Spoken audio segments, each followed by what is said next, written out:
Hi, my name's Taylor, and today I will be showing you how to edit your renter profile in TenantCloud. The rental profile is a great tool for tenants applying for a new rental. It's like a reusable application that contains all useful rental history a landlord needs when making a decision. With TenantCloud, creating your rental profile will only take a few minutes, but it will save you a lot of time when you are applying for a rental online. It's like a LinkedIn profile, but for tenants. Please note that the renter profile information is automatically copied to the application form when you apply online, but don't worry, you can edit it at any time. To edit your renter profile, click the profile picture or the username located in the top left corner of your dashboard. To edit the TC Renter profile, click on the Renter Profile page, then click the Edit Gear button and make the necessary changes.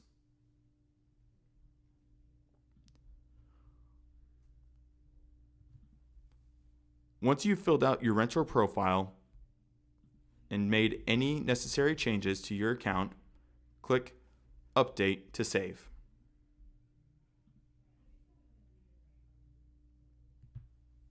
And that's how easy it is to edit your renter profile on TenantCloud. To open a free tenant account, just go to www.tenantcloud.com or click the link below in the description and sign up today.